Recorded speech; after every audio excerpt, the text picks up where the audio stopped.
Market to Market is everywhere you are. Subscribe to Market on YouTube, find us on the PBS video app to stream on demand, and add our 3 podcasts on your favorite podcasting app. You didn't ever really finish over $4 for more than a day, but I think on the last show you said, how was energy prices and the strong dollar? I said it's not good for the consumer spending, but now the dollar, I think, is topping, and now the energy's down. This is another reason to think that we might have some better demand going forward. It's a huge windfall. Everybody wins because everyone has a benefit from lower energy prices. I hope you can say that again in just a minute. Here we go. This is the Friday, August 5, 2022 version of the Market Analysis segment from Market to Market. Welcome into the Friday, August 5, 2022 Market Plus. Back again, Shawn Hackett. Shawn, I've been off for a couple weeks, so all this stuff is all new to me. I try to pay attention to everything, but Shawn, you offer up a whole bunch of stuff, and I always ask you, what do you want to talk about? Monetary policy and currency. The dollar this week rallied 65 basis points. We've seen the Fed say they're going to raise interest rates. Ted Seifert told us a couple weeks ago he didn't think the Fed should do that. Should the Fed have done that? Yes, they did. I think they wanted a factor of safety to put in. Remember, they're not going to have a meeting now for 2 months. They did pivot and said we're now going to be data-centric. We're taking it meeting to meeting now. We're not going to be on autopilot. That was a huge shift for them, which means that over the next 2 months, the data is going to drive what they do. And I believe that's their soft way of saying we're going to start to go into a more neutral policy because we see things that are starting to look more encouraging on the inflation side. So what are those signs they're going to be looking at? Energy, and more energy. That energy prices come down significantly. The gas prices come down. Every industry is impacted by the energy bill. That coming down, that inflationary headline coming down is really going to take the pressure off them needing to do more than they would like to because they don't want to see the economy go down too low and have to print too much money on the next cycle. They want to get it just about right, and I think that the energy price is something they've wanted to see come down. So monetary-wise, the dollar. Normally we always think, traditional thinking tells us a higher dollar not good for U.S. exports of grains. Is that still the case? That has historically been the case. It's been a little distorted with the pandemic and the lack of normal logistics, but it still is a factor. It still is a factor in how U.S. gets priced against foreign prices, meaning the translational effect still has an impact. And, we talked about in the last show when I was here, the strong dollar would start to have more of a depressant deflationary factor on commodities, and it has done that, as it always does. It just took a little longer this time to get to that end point. You also mentioned oil in your opening statement there. That 10% loss. You mentioned gas prices. Where I'm at, $3.36 for an ethanol blend of fuel. We've seen the price keep going down. Is that going to keep happening? I don't think so, Paul. I think at some point, when you look at production, we're not really seeing production taking off because we had a couple of years of no investment at all, and it takes a while to get that engine going. The oil companies are making some good money, but you're not going to see the benefits of expansion of production for another couple of years. So I think there's a limit how much you can push this market down. Demand's going to come back if the price is right. It's very price sensitive now, and I think we're going to start to see some better demand coming in for gasoline and that sort of thing. So these are all things that impact commodities in a number of ways. Also, what impacts us here on this program is your questions. Let's start now with some of those Facebook and Twitter questions that you submitted each and every week. Keep an eye out for the call to do it. Let's start with Matt in Amherst, Wisconsin, Shawn. He wants to know, what are your thoughts on the first quarter 23 fat cattle prices? As we said in the first part of the show, that we're pretty friendly, the cattle market and the feeder cattle market. We think that we're moving into this herd rebuilding cycle. And that means that prices ought to go considerably higher going into that time frame. Exactly what the price is always hard to figure on, but it wouldn't surprise me if we make new contract highs in that feeder cattle contract. Okay. We had a good exchange with a couple of people on Twitter. They were going back and forth. Whether it's in live cattle or fat cattle or anything, Jake in Northwest Indiana wants to know, Shawn, why am I always an idiot and panic sell right at the bottom of every market cycle? What's the mentality? It's kind of hard to keep square a lot of this stuff right now. It is very, very hard, and a lot of producers get caught by information overload. They get so much information. They don't know what's the truth. They don't know what to believe. They get caught in the emotions of the time. And when your entire life is sitting out there on the farm, very, very hard to keep your emotions and your rational perspective together. That's what we do. That's what our job is, to be more of a psychologist than as anything else. That when everyone is telling you not to sell, you do need to put those orders in because it's to your economic advantage.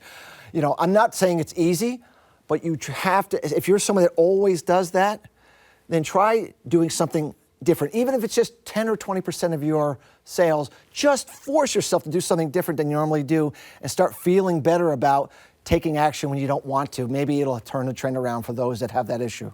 All right, if you're going to boil things down from here to here, what are a couple things that I should watch then to not give myself information overload, to be able to take advantage of this 10 to 20% difference in my thinking mode that you're speaking of? I think one of the simplest things to do is when everyone is consistently saying the same thing, when there's a consensus. There was a highlight, Economist magazine said, the coming famine, I think it came out in April or May, it almost always means that everybody who wants to buy has already bought that concept, or else it wouldn't be out in those publications. I find it to be a consistent, the death of commodities in early 2020, the headline on one of the top magazines at the time. I think if you just say, what's everybody saying, and think that maybe the trend ought to be doing something different, you will find yourself making better decisions if you do nothing else but follow the consensus, getting overloaded with that. That's very similar information than what we've heard on this program before. John Roach would say, if everybody's on this side of the boat, maybe look at the other side of the boat. Mark Gold will like to say, if you see it on the front page of whatever newspaper, then it's already too late, just like you're saying. So that's similar. Yeah, but contrarianism for the sake of contrarianism isn't necessarily a good strategy. You have to have a good reason for it. You have to have some tools and indicators that you follow to give you, because sometimes things can stay cheap for a long time, or something can stay expensive for a long time. But I think when you get to that point is when you should start really sharpening your knife and getting down to more about what should I be doing to make sure I keep this money home on the farm by selling the high price or by not giving it away at the low price. All right, Phil in Ontario has a question, so he wants you to sharpen your pencil for this one, because Shawn, he has a couple of points. Phil's asking you, why has physical soybean meal been priced uncommonly high versus the futures? Will this demand dynamic be important for November futures looking forward? Or does the specter of a huge record Brazil soybean crop next up dampen the enthusiasm? The Brazil crop's way out there in the future. The market's not going to price a crop that hasn't even been planted yet. But in the answer about cash basis, and I think you even have another question about it, a lot of times the cash market can trade at a significant premium to futures. Usually when the speculators get carried away to the downside, when they get scared, when they're all selling at the same time, you can get the futures market, which is a financial instrument, by the way, to overshoot to the downside while the actual real market says, no, I don't think so. When we see that, typically, it's one of the indicators we follow to tell us that probably markets are getting too out of hand, and we've seen too much speculative distortion to the downside. Many markets are showing that, Paul, and that's one of the reasons why I think this August timeframe is a time where many markets are going to carve a low, because we think speculators have gotten way too bearish versus the actual real market. Does that mean the humans are winning or the computers are winning in this debate? Well, the humans win if you take advantage of the computer's overreaction on the algorithm sales. I mean, we always say, these funds that can sell thousands of contracts in nanoseconds are wonderful, but they make terrible mistakes. They do tons of things they ought not to be doing. And me as an individual can absolutely take advantage of that if we have a good handle on where things are going longer term, which they don't really care about. They only care about today, tomorrow, maybe a week from now. I could do the easy line right now, Shawn, where you say, I think I just heard you say you don't make any mistakes. Just the computers. That's not what you said. That's not what you said at all. All right, but it was just kind of funny. Zach in Lawrence, Nebraska wants to know, with the drought in Europe and the U.S., are soybeans undervalued compared to South America? Yet another South America question. Can we rally into winter even with trend line yields? And you kind of talked about trend line yields already and how it might be hard to do. I really think the Europe situation is more of an issue for the corn market. Why? Because they're importers of corn. And our work says this is the worst dry, hot growing season they have had I'm not aware of it being any worse. In 65 years, I went through this data, couldn't find a worse situation. Vegetative health, all those things you look for crop conditions, it's the worst it's ever been.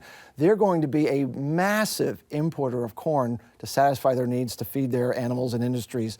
And I don't think I think the market might be starting to figure this out.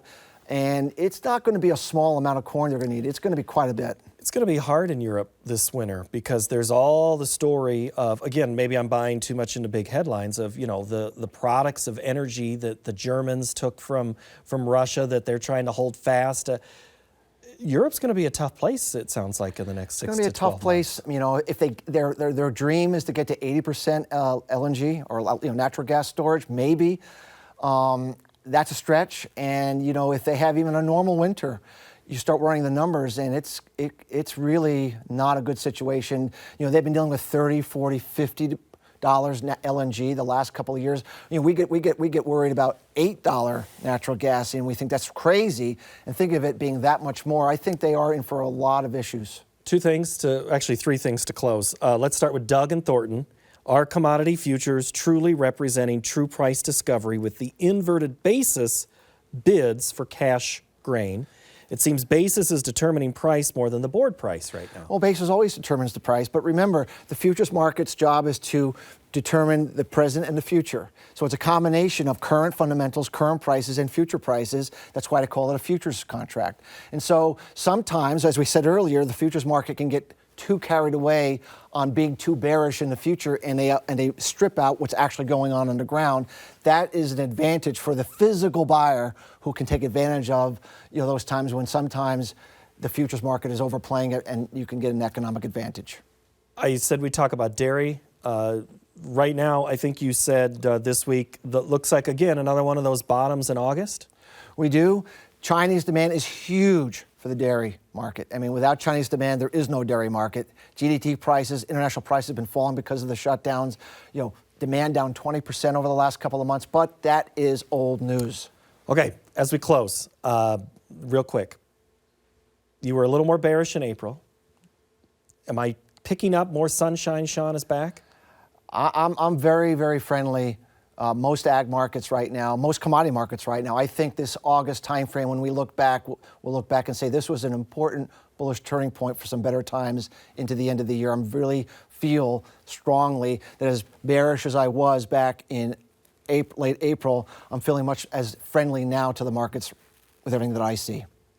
Thank you, Shawn. Thanks for sticking around to say that and give some optimism to everybody. Appreciate it. I always appreciate the opportunity. All right, Shawn Hackett, thank you so much. Next week, we're going to look at the fight over water rights in the High Plains, and Naomi Bloom will join us to analyze the markets. I'm Paul Yeager. Thanks for watching, and have a great week.